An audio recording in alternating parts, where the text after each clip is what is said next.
Chokgyur Lingpa 1829 to 1870, one of the great tertons, and an emanation of Prince Murub Tsenpo.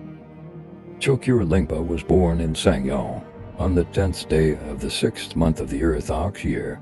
It is said that Chokgyur Lingpa was the final reincarnation of Prince Murub Tsenpo, second son of the Dharma king Trisong Detsen. Considered in his lineage as the last of the 100 major tertons, Chokgyur Lingpa is regarded as the terton meant for our times, with teachings particularly potent for our day and age.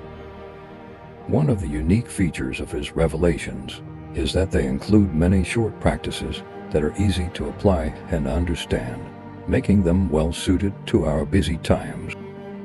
Chokgyur Lingpa was also one of the most prolific treasure revealers of the 19th century. His revelations span more than 40 volumes of Tibetan pecha.